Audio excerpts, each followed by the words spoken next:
Test, test, 1, 2, 3. Test, test, 3, 2, 1.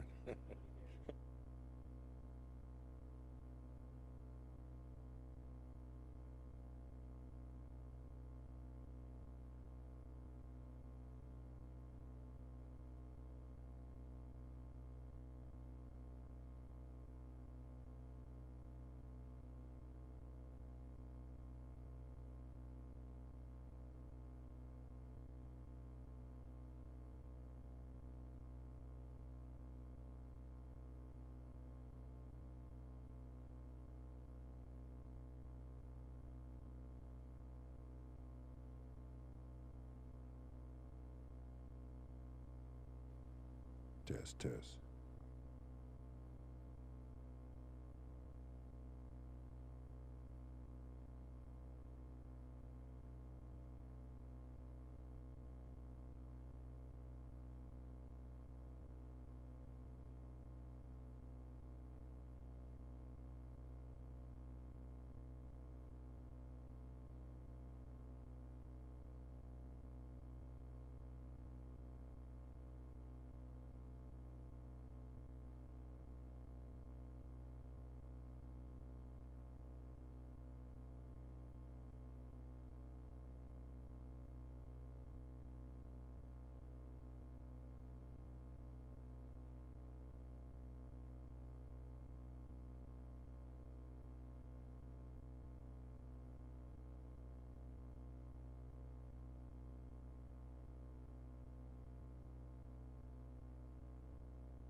Test 1 2 3. Test 3 2 1.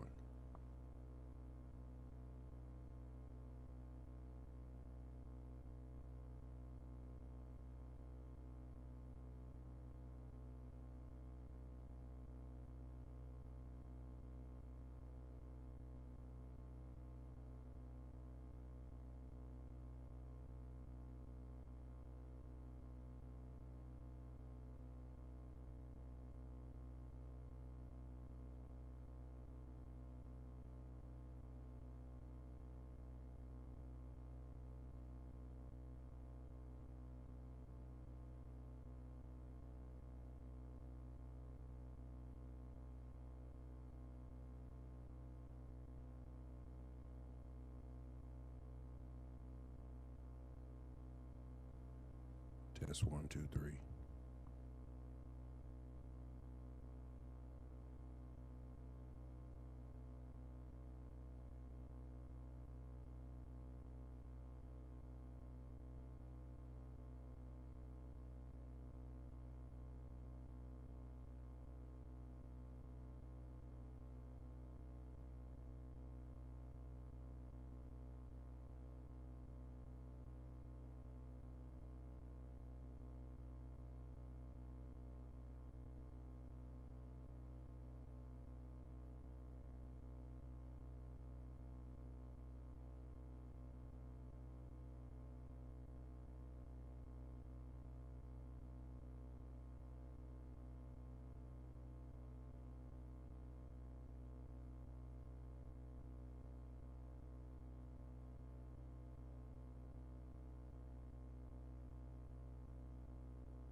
Testing 1 2 3. Testing 3 2 1.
righty. Good afternoon, everybody. I'd like to call to order the virtual Board of Managers meeting at 1 o'clock or 1300, Thursday, September 10th, 2020. Neil has given me a script that I must read. And this meeting of the Board of Managers Board of the Tarrant County Hospital District is now called to order. Welcome to all of you who are participating. I am pleased we are now able to meet by means of electronic participation thanks to the emergency orders of Governor Greg Abbott and Attorney General Ken Paxton dated the 16th day of March 2020, which have temporarily suspended certain requirements and provisions of the Texas Open Meetings Act. Though we are not all able to physically meet at the board, most board members are participating today by video conference using the WebEx conferencing application. So I'm asking all of us, board members, JPS, and General Counsel for Tarrant County Hospital, to be patient and do our best to make this meeting as smooth and effective as can be. And the next thing I have is opening prayer and pledge. And I saw Leanne there. Hi, everybody. Can you hear me okay? Leanne. Good. Will you please join me in prayer? As we gather this afternoon, we're aware of the chill in the air. The seasons are changing, and it seems so much is changing. And yet, what's important, what's essential remains the same. And that's our focus, our relentless focus on our patients, our team members, our physicians, and our community. So even as we may be experiencing what those on the floor are calling COVID fatigue, we ask that you renew our spirits, refresh our perspectives, inform our thoughts, guide our collaboration, so that together we may do exactly what's needed as we create our future together. In your holy name we pray. Amen. Amen. If y'all would stand, we'll have the Pledge of Allegiance to the flag. I pledge allegiance to the flag. Anybody hear me? Of the United States of America. And to the republic for which it stands, one nation, under God, indivisible, with liberty and justice for all.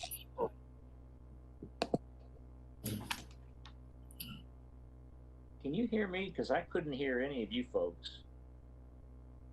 Those of us that are live at the hospital, we were about 5 seconds ahead of you, but I think we got it all covered. You usually are. I can hear you, Chuck. Okay. The next thing I have is citizens and wishing to address the board, and I've been informed by Neil that there are none that wish to do that. And the next thing is item 4, the approval of the minutes, which is Board of Managers, 15th of August of 2020. Mr. Chairman, this is Charlie. I'd move for acceptance. Okay. This is Dorothy DeBose. I second.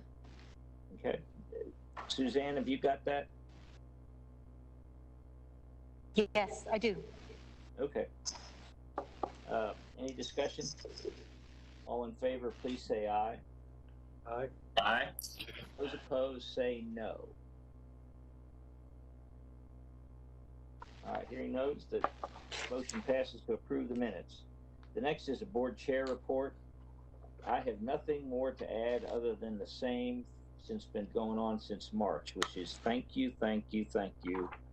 for that all that are doing the work, that may have had loved ones that are hurt, friends that have been hurt, colleagues that have been hurt, and because of this COVID virus and the amount of exhaustion that the team members have. So all I would do is keep on saying thank you. The next thing I have is a CEO report, which is item 6 for CEO Robert Early. Thank you, Dr. Weber. I will make this brief because I know we have a bit of a busy meeting today, and I also want to give the balance of my time to the department that we have coming to you. But Dr. Weber, I would emphasize and thank you for your kind words about the staff here, the caregivers.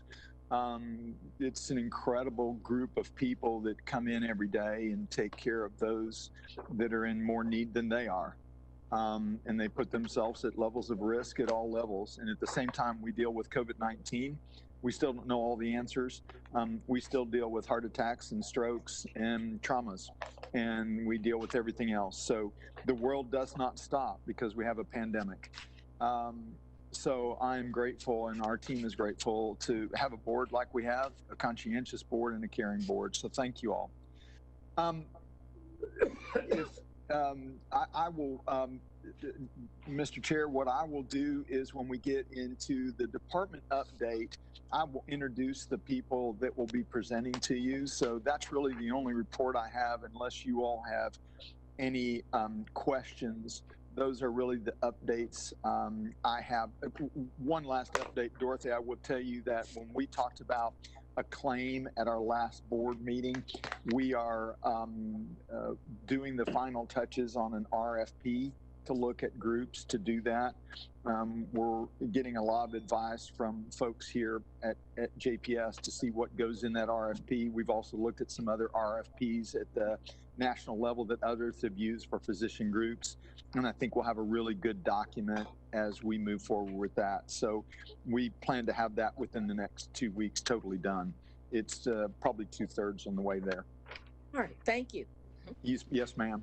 I'm sorry I didn't call you in advance to that and let you know that as chair of the acclaim board, or whatever title I give you with acclaim, but this time I think I actually got it right. I have it on a big card in front of me. Mr. Chair, if you want to go on to item number 7, and then I will introduce item number 8. Okay, 7 is the report from the Medical Executive Staff Committee requiring discussion, update, deliberation, and/or approval. Cheryl Hurd. Thank you, Dr. Weber. I appreciate it. I also would like to say thank you for the kind words. Being one of those frontline providers, it's really nice to hear that people are appreciating what we do, even though we do it anyway. And I appreciate my colleagues and who are even more on the front lines, like the group coming up, the emergency medicine. I really only have one report for consideration of approval. Although just a reminder, as we're going through our policy update and revisions, you'll be seeing more come through. And that is with Dr. Schneiderjohn leaving for Amarillo to start up a stroke program there. And there was a vacuum in the vice chair position for the radiology department. And the radiology department put forward Dr. Bryant Bourne, who has been with us and with the group for some years. As the vice chair. The Dr. Shoppy gave great kudos to him, and MEC did approve Dr. Bourne as vice chair. So I do need an acceptance and approval from the board of our new vice chair, Bryant Bourne, to replace Dr. Schneiderjohn. All righty. You making that as a motion, Cheryl? Yes, sir. That'll be my motion. Okay. I'll second. Thank you. Okay. Any discussion? All in favor, please say aye. Aye. Those opposed, say no. Okay, department update, number 8. Thank you. Thank you. Let me give you all a comment before I do that to Cheryl and her team. You all have maybe not met Dr. Schneiderjohn, but you can't find a better gentleman than him. And he's been unbelievably great to our patients and a wonderful person. He grew up out in West Texas, and while he was back out visiting, he realized that people were lacking the heart and stroke care that they are given here at JPS. They didn't have that capability out in West Texas. So he is literally moving his family back to the area that he grew up to start a program that he learned the attributes of what we provide in Tarrant County to West Texas. And just one heck of a great guy. And we are sad to lose him, but we're happy that you have people in this world that give up their stability and support in the community that they're in to go help another community in need. So to a gentleman like Dr. Schneiderjohn, you just don't get better. So if you ever come across that person, or see him in some Dairy Queen in West Texas, buy him a dilly bar. He's a good guy. The next 2 people that we have each meeting, we're going to focus on a department or an area. Some of those departments can be clinical. Last time we talked to you about care for the caregivers, and we talked to you about some of our spiritual care and what Jeff Christie and Leanne Franklin were doing to help our folks. Really, what we wanted to do this time is focus on our emergency room and what we do in the emergency department. And we have two great people to report out some of that. But before I do that, I want to remind you all that it is not uncommon on a daily basis to see 320 to 400 people a day who come into our emergency room. And the one thing that will never, ever be uttered in our emergency room is, gee, I'm bored. What can we do today? It is a busy place. It is a hectic place. And part of the hectic nature of our emergency room is because we are so successful in our emergency room. And no matter how hard you try, no matter what communication you have, no matter what you do, when you are a center as large as ours, you're going to have a percentage of your population who will use your emergency room for their primary care. There are people who you ask, who is your primary care doctor? And they will tell you Dr. Chet Schrader. He is a talented doctor, but he's never been a primary care doctor. He's an emergency doc. So the two gentlemen that are going to present to us are Jesse DeWard and Chet Schrader. Jesse, you may not have met. If you're looking at your screen, Jesse's going to be on the right side waving at us. He is a talented young man. He grew up in the great state of Iowa. In fact, he was named one of the top 100 nurses in Iowa.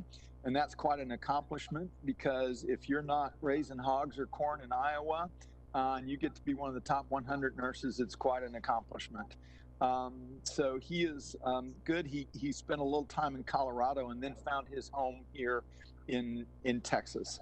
And he's been a huge benefit to us. He's come up with some innovative programs. He's done some really good things. So Jesse will spend a little time with you. He got his both of his degrees, advanced degrees, and his bachelor's degrees in nursing. He is a very talented person. He's also the kind of people we like at JPS, because he leads with his heart and his mind. Chet Schrader, who you have met, who has served on our board from the physician side, is good. He's originally a Kansas guy, and he went to the University of Kansas School of Medicine. He's good, but he's good for a lot of other reasons too. He, like me, married well. He has a wonderful wife that keeps him in line, and he has 4 beautiful children. So if you ask Chet Schrader what he is, he'll tell you he's a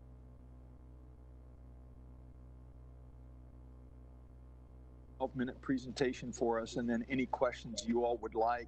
But they're going to really look at what has happened with COVID, what makes our emergency room in our department the way we are. So, Chet, I don't know if it's you or Jesse that wants to start, but it is all y'all's, and thank you all for being here. Well, Robert, thank you, Mr. Hurley. I know we... Chet, before Yes, sir? you go on, Jeffrey, I keep losing the audio from the presentations. I think Mr. Early's feed cut for just a minute. We could hear others, but his cut out, and then he came back. Okay, so we can go ahead with Chet. I was going to say, to be clear, that was not on purpose for Mr. Early. We didn't cut him off on purpose. Okay. Oh, yes, it was. I appreciate the two of you on the board that did not agree with that. The rest of you a little bit questionable, but thank you. Thank you, Chet, very much. Steve, I thought we got rid of him. You know, just. See, I remember the board antics. This is going to be just like last year. It's going to be a lot of fun. Okay. So, well, thank you, Mr. Early, for inviting us. Thank you to the board for inviting us. What we wanted to do was really just lay out 3, I think, pretty simple slides to show a little bit of the course we've been on over the last 8 to 12 months. It's been quite a ride, as you can imagine. So what we'll do is I'll have, I understand Jeffrey will put it on, and we'll start really pretty simple. What we wanted to do was touch on what we were looking like before coronavirus happened, the impact we've seen through COVID, and then we're going to talk a little bit about some of the things and programs we've been able to maintain through that process. So next slide.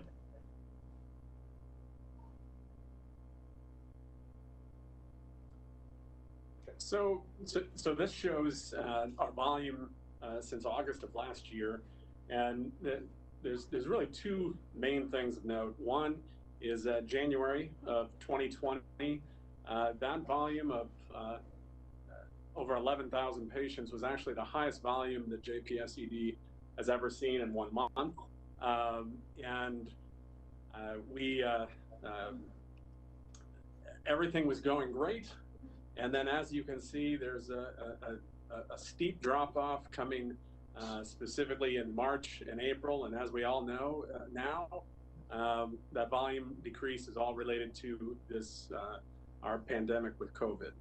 And what I think is interesting, we want to make sure the board's aware, is that this volume decrease, it wasn't people avoiding the hospital because they probably didn't need to go to the emergency department in the first place. But really, it was an instance where patients who still needed to seek care were staying home. For example, MedStar published that year over year, they had a 50% increase in their calls for cardiac arrest. They seen a similar decrease both in heart attack and stroke calls. So what we in effect saw was patients were just quite honestly scared to come out or quarantined into their homes and didn't seek care when they in fact needed it. Part of that makeup and part of being able to try to make sure we outreach to the patients, and I wish we could take credit for this, but really this is a product of our community health and case management programs, and credit to what Dr. Hochberg implemented with Dr. Alawi running point, and that was the implementation of the technological solutions around telehealth. That we heard our colleagues making phone calls to check on patients and having video sessions to make sure they were checking on patients. And we'll see, like, as you can see post-April, we saw a pretty steady increase back. We're not back to baseline. We think it's because some folks have found a comfort level in that technological solution. But we are back to days where we're seeing 330, 350. We had a near 400 day just a couple weeks ago. And so we are starting to see our volumes return to normal. Next slide.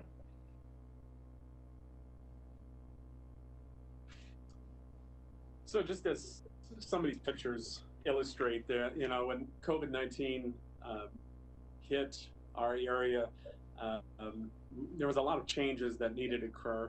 One of the biggest things that we had to address from the beginning was really the fear. Many of our providers and clinical staff were very concerned about this unknown virus and the impact to them personally and taking care of patients, and really just all of the unknowns. So one of our biggest focuses to begin with was really around collaborating with our infection prevention and the hospital command center around PPE management. And so, with all of the fear that was out there around from staff, we were also concerned about the PPE supply chain and whether or not we would be able to continue to have the all of the equipment and all the devices that were needed to keep our staff safe.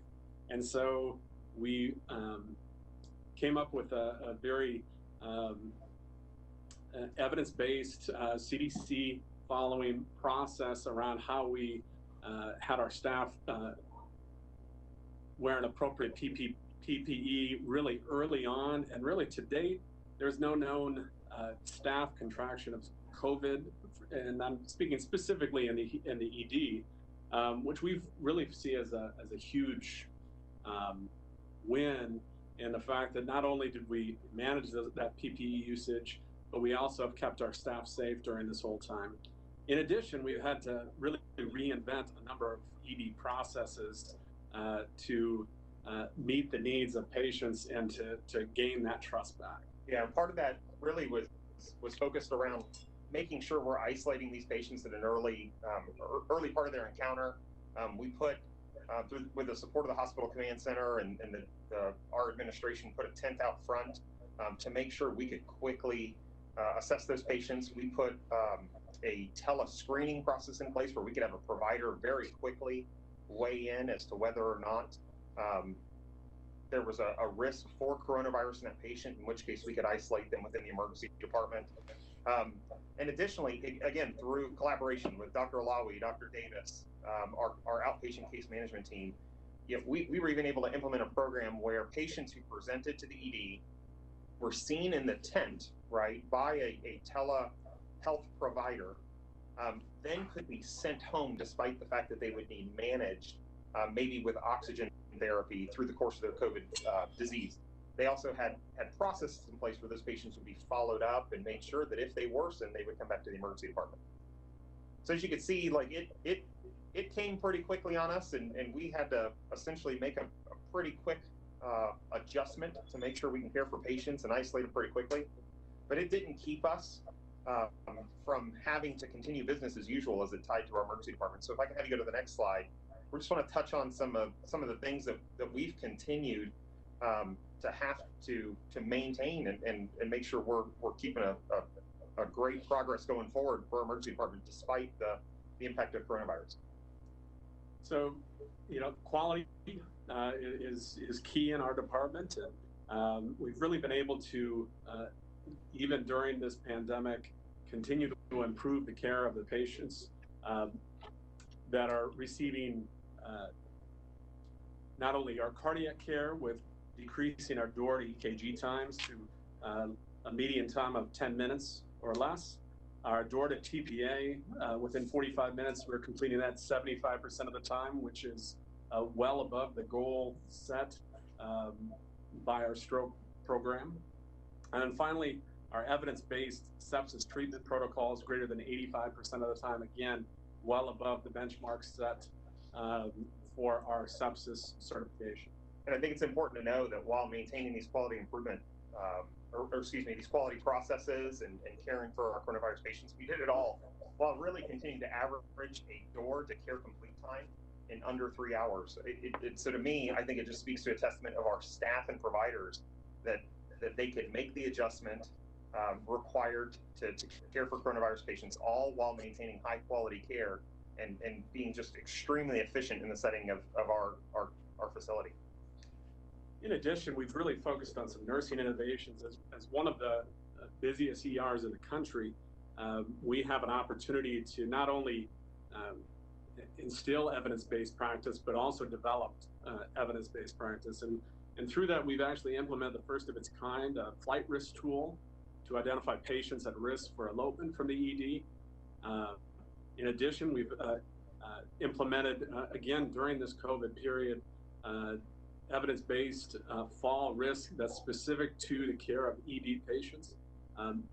The way that fall risk is prevented many EDs is focused more on an inpatient basis, more of a more 24-hour length of stay type perspective. And our process that we have implemented is really more geared towards specifically the care of these patients in the ED. And lastly, we've teamed with our ED physician residency to develop an innovative ED nurse residency program for new nurses coming to the ED to really prepare them for the new specialty of ED nursing, utilizing simulation as well as the curriculum that our resident providers are receiving. Our new nursing staff are also incorporated into that so we can work more as a team. And I just want to piggyback a little bit on the educational processes. So, the other kind of irony in this is while we were undergoing some of the reductions in volume and some of the difficulties we had with navigating what was really the unknown at the time of coronavirus, we had been approved for residency expansion and matched 15 residents in emergency medicine over that period. Additionally, through that, we've continued to build our academic program. So our street medicine fellowship was just approved by GMAC, and that is in conjunction with our family practice residency and program, to where we're going to train attending physicians on what it means to go out to the community and see patients really at their place. Lastly, and the only thing I want to touch on is, and I think it's a huge win for our Office of Clinical Research and our behavioral health colleagues, is the emergency department and our behavioral health teams were approved for a $1.5 million federal grant to help treat opioid addiction. So all of these things are really meant to tie in and kind of help you understand that even during, a once in a lifetime pandemic, we were able to see continued quality of care. Our nursing team continue to innovate, and our academic and physician teams continue to grow and make sure that they're providing good care. So with that, that's really all we had, was a lot of fancy pictures. Yes, sir. This is Steve. Just wondering, I'm looking at your picture graph here with the words. The word jumped out at me, balloon. Are you referencing Mr. Early's head, or is there something interesting that we should know about the word balloon? Do you want the real answer, or do you want? No, I'm just kidding. So really, lay it on us. We can take it. It was really intended to be strong evidence around our door to balloon programs. I don't mean it as flippant as it sounds, but we actually, as a nurse and attending team, we have an ongoing race to how fast we can get people up to cath lab that have STEMIs. So our record, I believe, is 16 minutes, right? So wow. from the time you walk in the door to having your heart attack cured, right? Because really, it's a definitive treatment. The shortest time anybody's ever done is 16 minutes. And so we constantly are pushing ourselves and making sure that we're providing strong care. So the door to balloon piece is just one thing we're incredibly proud of. Wow, that's awesome. Thank you. You're welcome, sir. This is Trent. I can tell you that door to balloon time is amazing. It's going to compare favorably with every other ED in the country, if not better than most. My guess is, Chet, we're probably in the 90th percentile now in terms of door to balloon time. Yeah, especially, you've reached a really impactful level of quality of care for your door to balloon time when you start thinking about how to measure it from the couch to balloon, right? Like, so we've now really shifted our focus on the time that a person calls 911, and with our ambulance partners, how fast they can get there, get them to us, and treat that heart attack. Fantastic. Thank you, sir. If you all and Dr. Weber and Trent and Pastor Emerson know this perfectly well, if this report were made in 2009, it wouldn't have looked anything like this. The hard work that the caregivers have given, all of them, from staff, nursing staff, to the technicians, to the transporters, to the providers, it is a different emergency room, and one that we can be proud of, and one that some of us have been in as patients. And it's been incredible confidence to have an emergency room like the one we have. And to Trent's point, to be as busy as we are, and to be having numbers the way we are, and in the positive way, is an attribute to you all and to the folks that you work with. So we are greatly appreciative that you all can come and give the kind of report you did today that looks significantly different than the heavy lifting that Chuck Weber and Trent Petty and Ralph Emerson and others did at the beginning of this process. So thank you all very, very much. Thank you, sir. Chet, good job. I mean, Jesse, both of you. And also, give a shout out to the various ambulance folks that bring you patients, because that's pretty impressive, those numbers. Yeah. Well, thank you. Yeah, no, they were really the front line. I mean, we talk everything about the ED and ICU and those areas being the front line, but it's really the folks that are on the street with the patients that are our front line. Yeah, I always looked at, as a trauma surgeon, was, I could be good, but if the patients that were brought to me that weren't going to make it, doesn't matter how good I am. Yep. So MedStar and Arlington, they have all chipped in a lot. I completely agree. So now, when does your new residency, you get the extra resident, this year or next year? So we matched 3 additional residents in over the match period, March, April, and so we have 15 this current year. Wow. So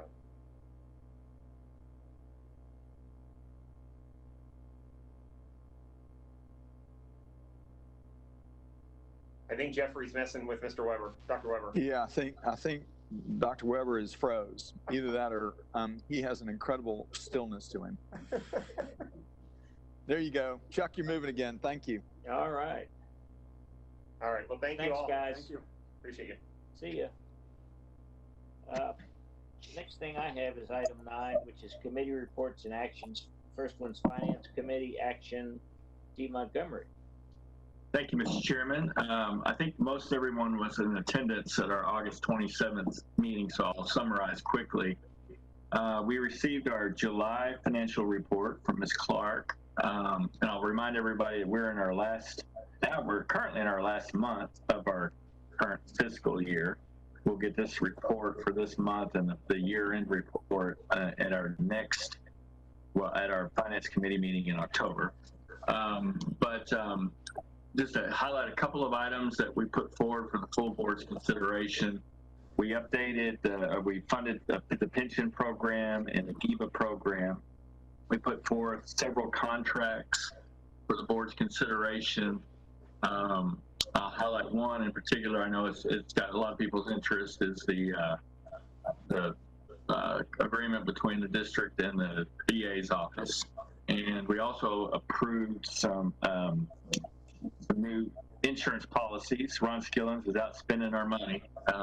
Looks like all our insurance rates are going up. It's not just us, everybody's. Several of the contracts and a policy that we put forward for the board's consideration that are on consent. That's my report. All right. Any questions for Steve? Don't hear any. Governance. Roger. Thank you, sir. We met after the extremely long Finance Committee meeting last week or 2 weeks ago. Well-run finance. Yeah. The ultimate. And by the way, your cookie ration has been canceled, sir. I just saw the notice come through in the room. Oh, man. For that balloon comment.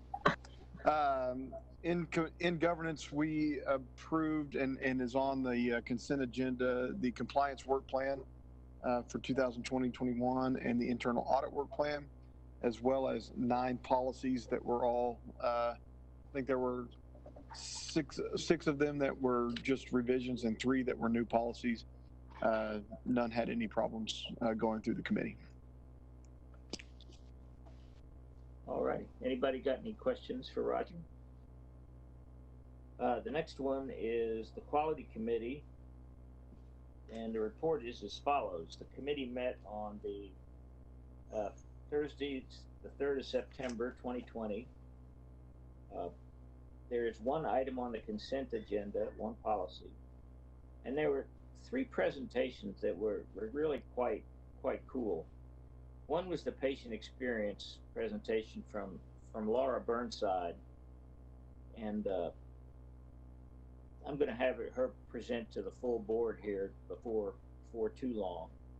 She presented organizational goals and all sorts of things that go beyond just the physicians and nurses caring for patients. I mean, it's quite a good thing. Rob Stevenson gave us an update on COVID-19, and at the time of his presentation, Tarrant County had 40,530 patients, and the county deaths were 524. I have not done the math, but that's a pretty low percentage. I want to mention also the clinical steering team that was put in place by Rob and Michael and many others that started meeting at the time of this COVID stuff that has really improved patient care. The last presentation was an unbelievable one, which was multimodal and opioid use update. And I just give you some highlights. Since October of 2018, there's been a 47.3% reduction in opioid use at the Tarrant County Hospital District. This program was championed by Richard Thames who's an anesthesiologist, and Nicole Shoquist from pharmacy. When they have some more data and when this COVID business dies really down, I'll have them come back and present a summary of what took place.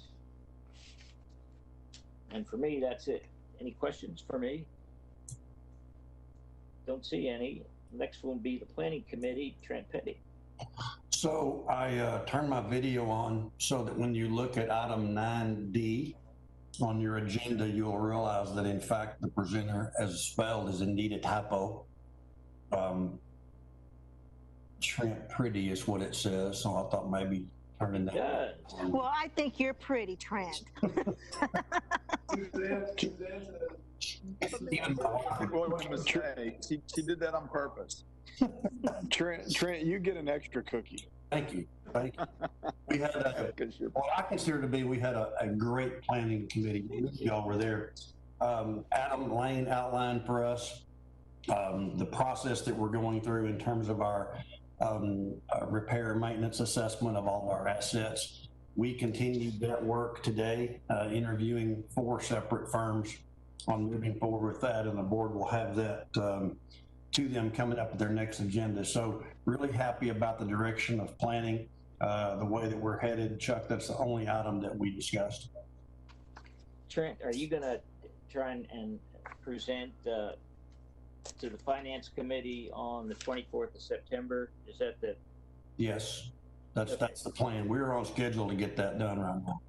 Okay, so the next we'll hear about is 24th September at the finance committee. Yes, sir. It'll need to be posted as such. Yes, sir. Any questions for Mr. Pretty?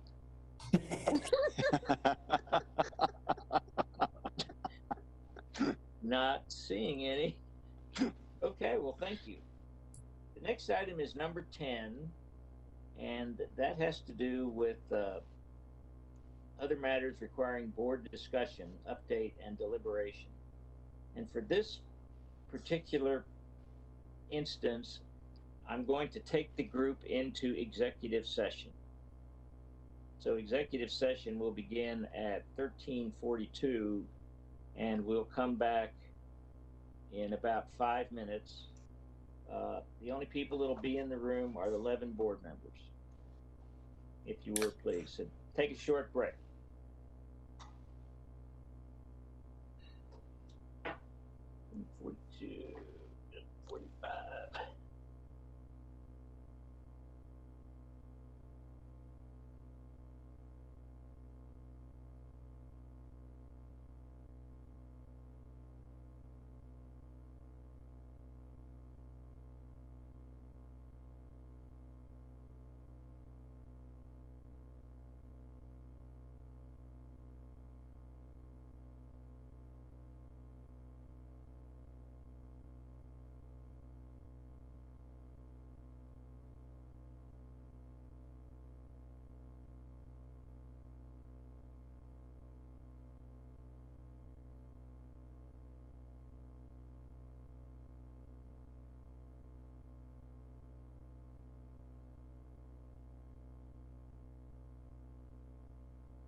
Thank you. Robert.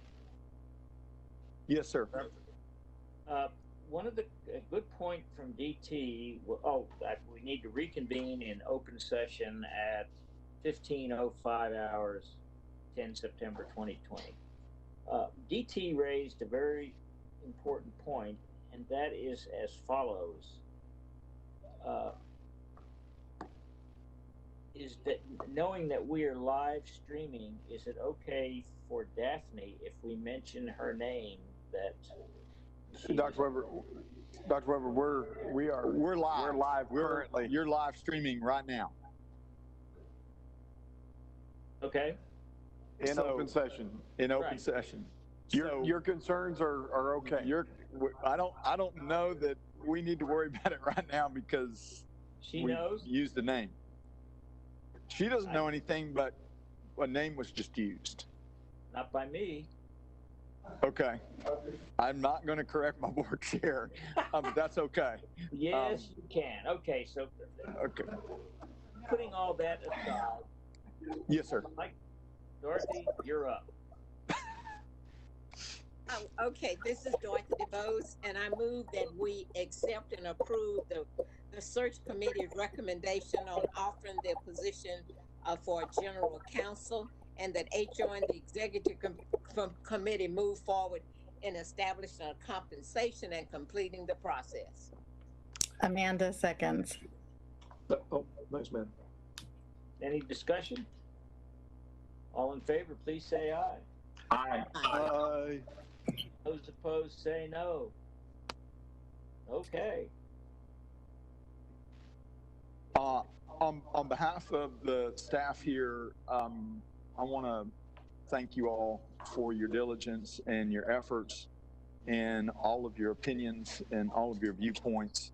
And since we don't know your last name and you are sitting in this room, Daphne, I think I can speak on behalf of the staff, and you have board members in here that are shaking their head.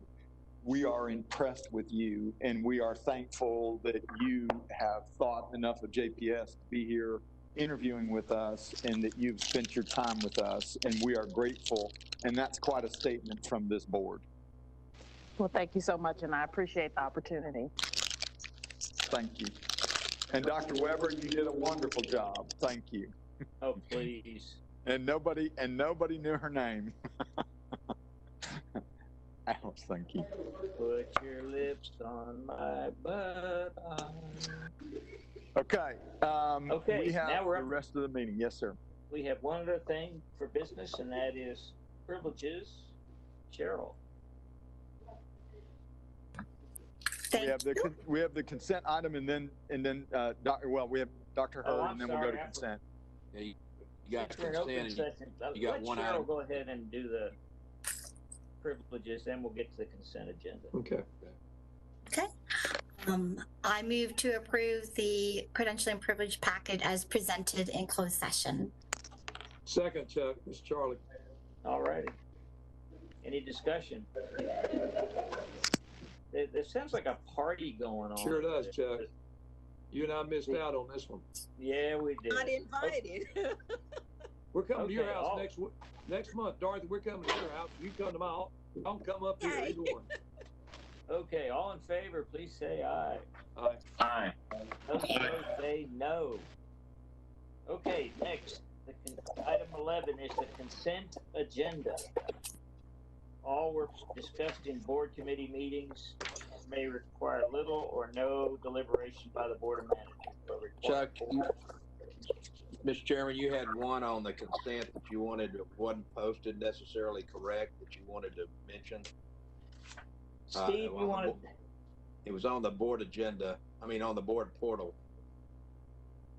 Yes. And is Steve Montgomery still there? Yes, I am. You want to address that? Yes, sir. So it's item, let's see, what is it? Apologies. It's the one that's dealing with the DA's office. Item M. Yeah. The numbers presented in the board. Sorry, go ahead. Counsel, were you going to say something? He's trying to, but he's on delay. Got it. So there are numbers that were, the summary of the contract that was presented in this consent agenda is different than the, what we agreed to in Finance Committee.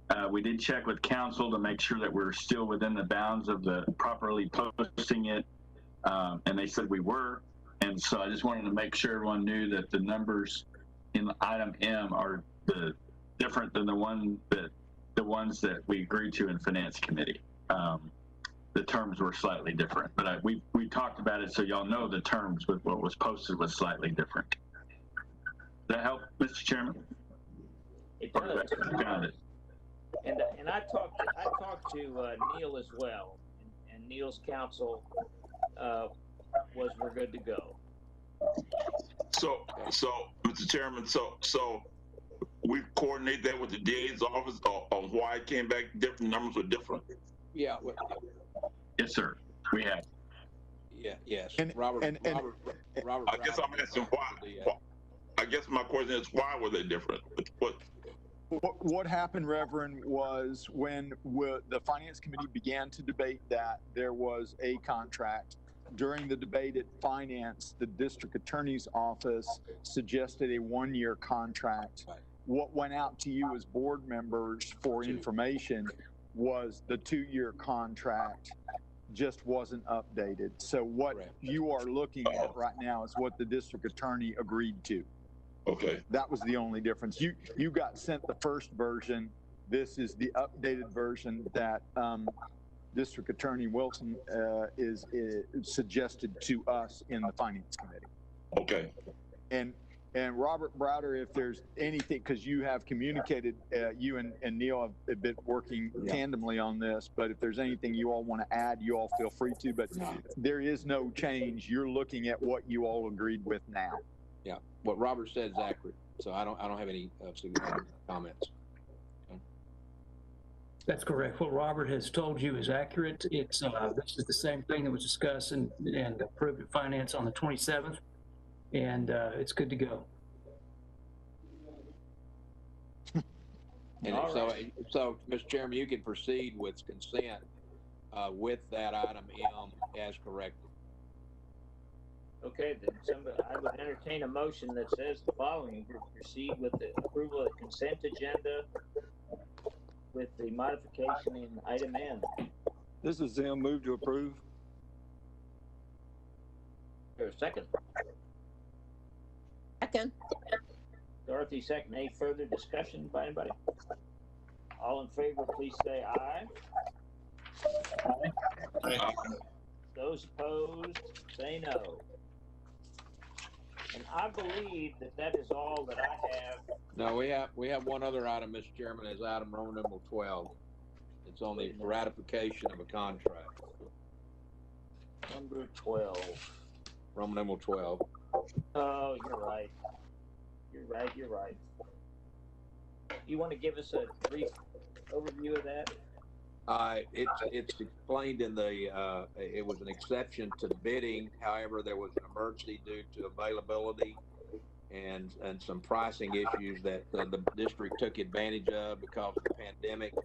And so the 3 officers approved this on August the 31st in order to take advantage of that and not have the district penalized from a financial standpoint. That's explained in the agenda item. This motion would be to ratify the act of the officers of approving an exception to bid as well as approving the contract. Any questions on that item? Then I'd entertain a motion as Neil said it. So move. Second. Any discussion?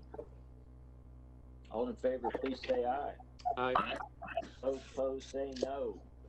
And Mr. Chairman, one last item is my report under legal services, and that's 37 contracts were negotiated under $500,000 for the month of July, and that's all I have. All righty. Anybody else got anything?